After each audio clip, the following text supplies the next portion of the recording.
जहां पूरे भारत में दशहरा मनाया जाता है सिर्फ एक दिन के लिए, वहीं छत्तीसगढ़ के बस्तर में इसे मनाया जाता है फॉर 75 डेज।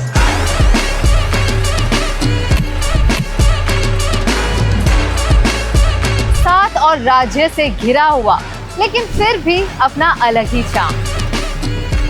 और नायग्रा फॉल्स ऑफ इंडिया वो भी यही है।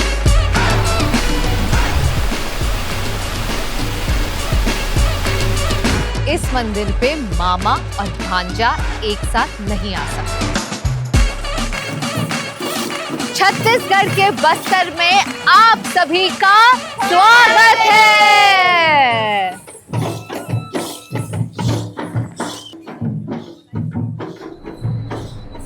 बस्तर एक वक्त पर सिर्फ जंगलों और नक्सल खौफ के साए में देखा जाता था, लेकिन छत्तीसगढ़ में हुए नए रिफॉर्म्स और डेवलपमेंट के साथ बस्तर अब अपनी असली पहचान दिखा रहा है। प्रकृति की खूबसूरती, आदिवासी संस्कृति, लोगों का प्यार और रंग बिरंगी परंपराओं के साथ बस्तर आज दोबारा अपने असली रंगों में चमक रहा है। और इसी बदलते बस्तर को देखने मैं पहुंची जगदलपुर, जो है बस्तर का दिल। रायपुर से लगभग 6 घंटे की दूरी पर ये शहर इस वक्त बस्तर दशहरा के जश्न की तैयारियों में पूरी तरह रंग गया है।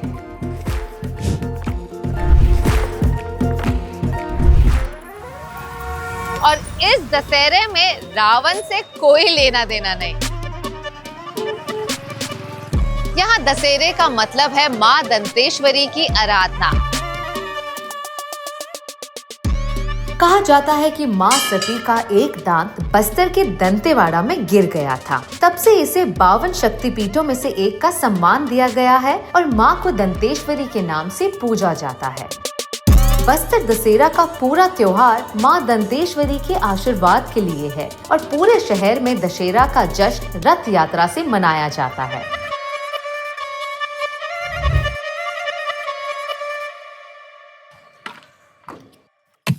बस्तर में हर साल एक विशाल रथ तैयार की जाती है।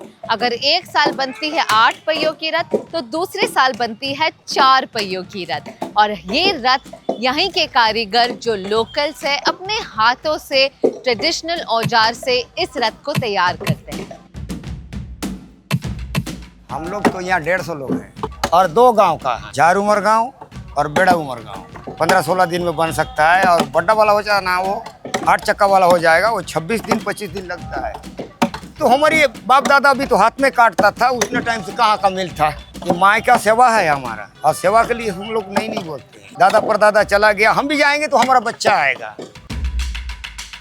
और रथ जब तैयार हो जाती है तब लाखों लोग बिना मशीन या जानवर के अपनी ताकत से इस रथ को खींचते हैं।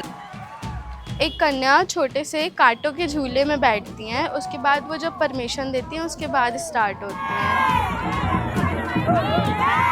रॉयल फैमिली भी इस सेलिब्रेशन में शामिल होती है। तो ये है जगदलपुर का राजमहल, जहां रहते हैं बस्तर के राजा। और बस्तर दशहरा में इनका बहुत ही अहम रोल है। तो चलिए उनसे मिलते हैं। मैं मिलने जा रही हूँ बस्तर के राजा महाराजा कमल चंद्र भंजदेव से, जो बस्तर राजघराना की 22nd किंग हैं। उनका परिवार 1324 से इस शहर को अपनी रियासत बनाए हुए है। जब उनके पिताजी स्वर्गवासी हुए तब सिर्फ 11 साल की उम्र में उन्हें महाराजा घोषित किया गया। आज भी वो जमाने से ये चले आ रहा है कि जो भी पुजारी होता है बस्तर रियासत में, वो सबसे पहले माई दंतेश्वरी का पुजारी होगा। I am the priest, first priest of Bastar, and second में यू आर द किंग और द महाराजा। बस्तर दशहरा के वक्त पूरा शहर और राजा का परिवार भी त्योहार की तैयारियों में व्यस्त रहता है।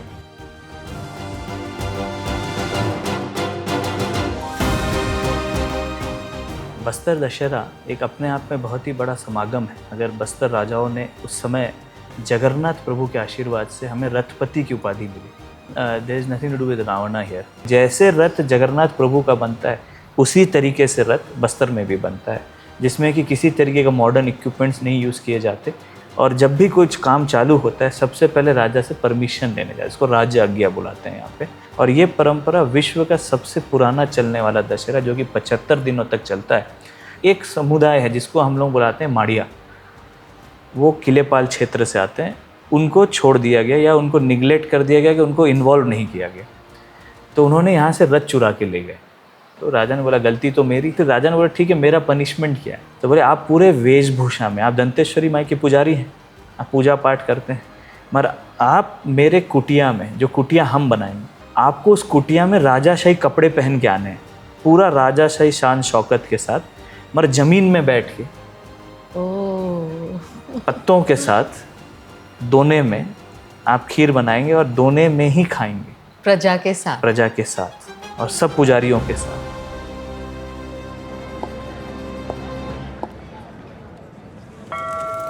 सबसे खास बात, राजमहल के अंदर ही कोर्टयार्ड में है दंतेश्वरी देवी का मंदिर, इस फेस्टिवल का स्पिरिचुअल सेंटर। बस्तर का मुख्य दंतेश्वरी मंदिर दंतेवाड़ा में है, लेकिन उस समय महाराजा ने अपने राजमहल के अंदर भी एक द्वारी मंदिर बनवाया ताकि देवी हमेशा उनके साथ रहे। बस्तर दशहरा सिर्फ एक फेस्टिवल नहीं, ये है राज और आवाम का मिलन, जहां हर ट्राइब, हर गांव अपनी देव देवी के साथ आते हैं। 600 सालों से चला आ रहा ये त्योहार अब तक दुनिया के सबसे अनोखे त्योहारों में से एक है।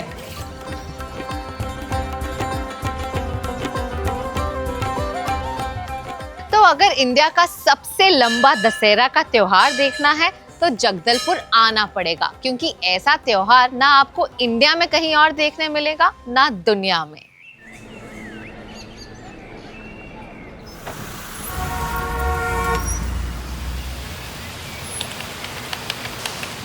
Why go to America जब इंडिया के पास है अपना नायग्रा फॉल्स। ये है भारत का सबसे चौड़ा वाटरफॉल, वो भी छत्तीसगढ़ में।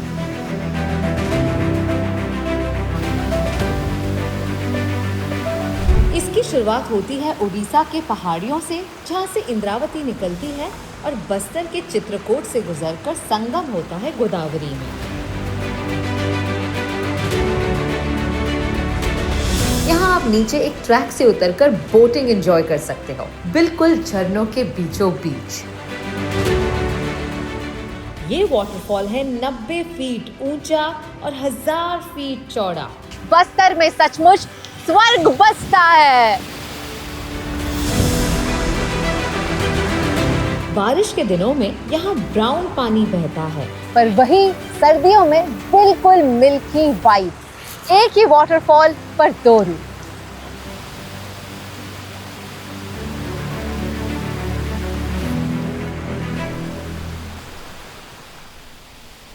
एक तरफ चित्रकूट की प्रकृति की शीतलता और दूसरी तरफ बस्तर के लोग अपनी रंगीन परंपराओं के साथ। उनके साथ नाचकर और उनकी जिंदादिली देखकर मैं भी खुद को रोक नहीं पाई।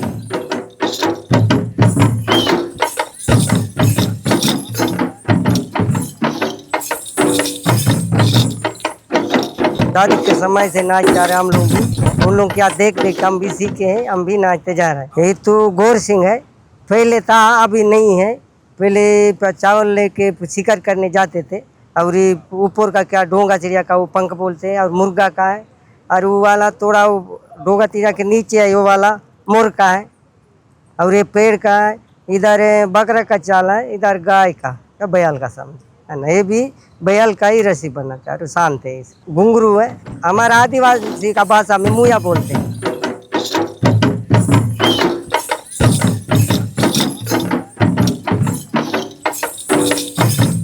पुराने रीति रिवाज यहाँ आज भी पुराने नहीं, बिल्कुल नए और ताज़ा हैं। ये है डंडामी माड़िया, एक ऐसी ट्राइबल कम्युनिटी जो अपने डांस फॉर्म से हर फेस्टिवल को एक सेलिब्रेशन में बदल देती है।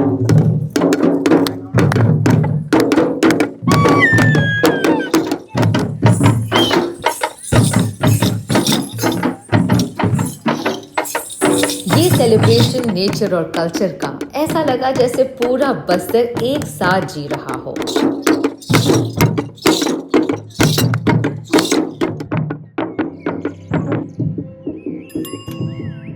लेकिन बस्तर सिर्फ अपनी परंपराओं के लिए नहीं जाना जाता। यहाँ पुराने मंदिर और प्राचीन जगहें भी हैं जो अपनी कहानियाँ सुनाते हैं। इसीलिए मैं अब पहुंची बारसूर, एक छोटा सा गांव शताब्दियों पुराने मंदिरों और इतिहास के लिए मशहूर है। एक जमाने में इस गांव में करीब 150 मंदिर और कई तालाब हुआ करते थे। उनमें से एक है बूढ़ा तालाब। ये तालाब इतना पुराना है कि लोग अब इसे बूढ़ा तालाब कहते हैं। बारसूर में आज सिर्फ कुछ ही मंदिर अच्छे कंडीशन में हैं, वो भी गवर्नमेंट के रेस्टोरेशन एफर्ट्स की वजह से। उनमें से एक है मामा भांजा मंदिर। वाओ, यकीन नहीं होता 11th सेंचुरी में बनाया गया ये मंदिर स्टिल स्टैंडिंग स्ट्रॉन्ग। हजारों सालों पुराना ये अधूरा मंदिर जो बनाया था मामा और भांजा ने, बारसूर के लोगों के लिए एक जीता जागता सबूत है। छत्तीसगढ़ के इस मंदिर पे मामा और भांजा एक साथ नहीं आ सकते। आप सोच रहे होंगे क्यों? वैसे इसकी एक छोटी सी कहानी है। एक टाइम पे एक राजा थे, उन्होंने अपने लोगों को बोला कि मुझे टेंपल बनाना है। तो मामा और भांजा 2 कारीगर थे, उनके बीच में कंपटीशन हुआ कि एक दिन पे कौन कंप्लीट करेगा। तो मामा ने कंप्लीट कर लिया, भांजा ने कंप्लीट नहीं किया। भांजे को आया गुस्सा और उसने मामा की गर्दन काटी और सर मंदिर के ऊपर लगा दिया। राजा को जाकर कहा कि मंदिर मैंने ही बनाया है।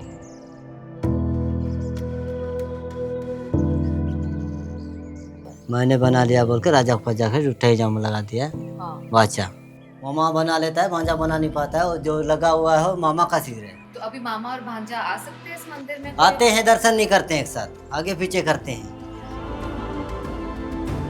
इस मंदिर में है गणेश जी और नरसिम्हा जी की मूर्ति जो मामा और भांजा है।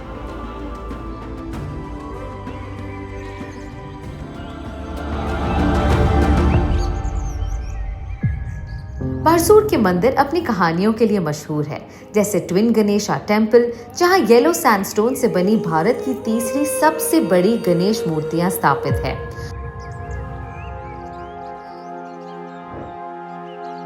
बत्तीसा मंदिर, जिसमें 2 गर्भगृह हैं, जो इसे और भी अनोखा बनाता है।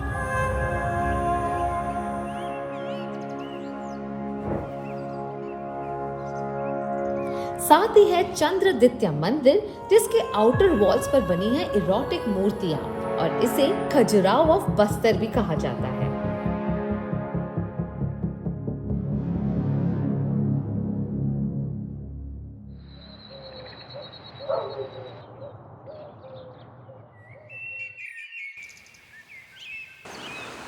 अगली सुबह मैं गई बस्तर के घने जंगलों के बीच कांगेर वैली नेशनल पार्क, वो भी एक जिप्सी सफारी पर। ये जगह अपनी हरियाली, लाइमस्टोन केव्स और खूबसूरत झरनों के लिए मशहूर है।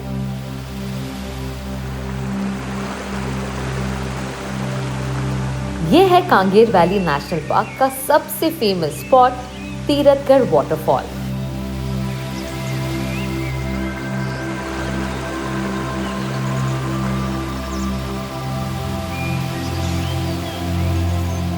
तीन तीरों में गिरता हुआ लगभग 300 फीट की ऊंचाई से गिरता व्हाइट मिल्की वाटर कि देखकर सचमुच ऐसा लगा जैसे बस्तर इंडिया का एक हिडन पैराडाइज है।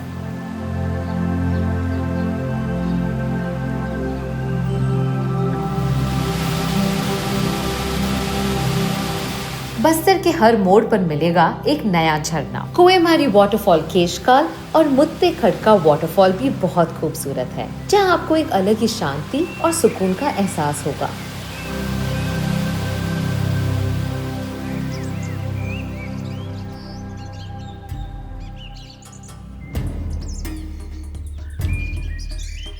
बस्तर का दरवाजा कहलाए जाने वाला केशकाल घाटी अपनी हेयर पिन बेंड्स और घने जंगलों के लिए मशहूर है। यहाँ आपको मिलता है टाटामारी व्यू पॉइंट, एक पोस्ट कार्ड जैसा नजारा, पहाड़ियाँ, जंगल और आसमान का बेहतरीन संगम। और इसी रूट पर आगे बढ़ते ही मिलता है भंगाराम देवी मंदिर, बस्तर का एक अनोखा मंदिर जहां हर साल भादो जत्रा पर देवताओं की अदालत लगती है, जहां गांव वाले अपने देवताओं पर इल्जाम लगाते हैं कि उनकी मन्नत क्यों नहीं पूरी हुई। फिर उन देवताओं को सजा भी मिलती है, कभी उन्हें मंदिर से बाहर निकाल दिया जाता है, कभी उनकी मूर्तियों को पेड़ के नीचे रखा जाता है, ये संदेश देते हुए कि देव और भक्त का रिश्ता एक तरफा नहीं बल्कि जिम्मेदारी दोनों तरफ से होती है।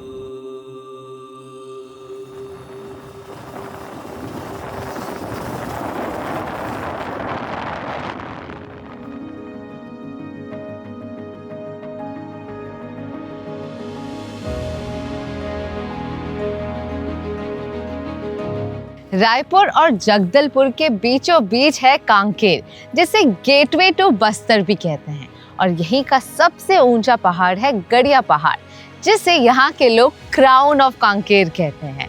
इनफैक्ट यहाँ से आपको पूरे बस्तर का एक पैनोरामिक व्यू मिलेगा। आप यहाँ जब खड़े होंगे और पूरे बस्तर को अपनी आंखों के सामने देखेंगे, बस यही लगेगा कि यहाँ की सारी कहानियां आपकी आंखों के सामने खुली पड़ी है।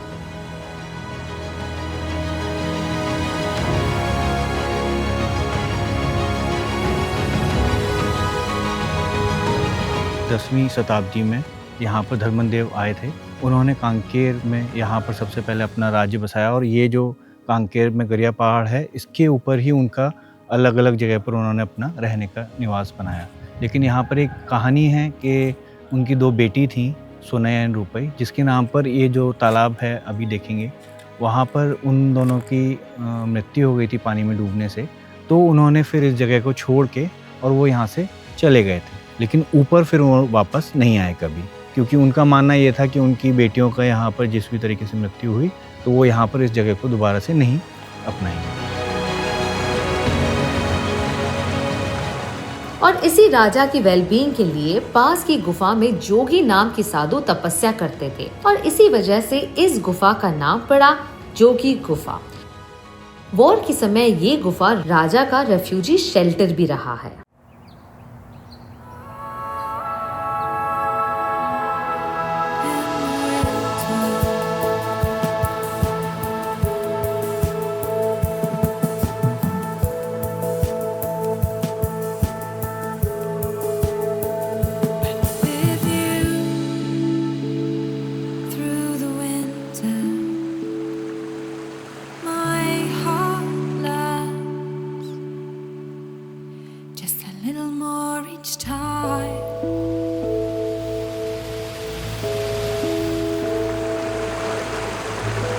बस्तर ये सिर्फ एक जगह नहीं, बल्कि कुदरती खूबसूरती, आदिवासी संस्कृति और स्पिरिचुअल एनर्जी का एक ब्यूटीफुल अमेलगमेशन है।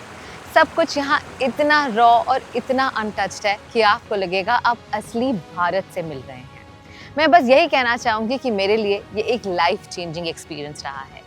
तो आप भी आइए यहाँ अपने परिवार के साथ और इस जगह को इतना प्रमोट कीजिए कि बस्तर इंडिया के टूरिज्म के लिए एक नया बेंचमार्क सेट कर सके। यहाँ के लोग इस ज़मीन से इतने जुड़े हुए हैं जो शायद आपको भारत के और किसी हिस्से में देखने ना मिले। मैं आपको मिलूंगी अगले एपिसोड में as I explore the culture and cuisine of Bastar. जय जोहार।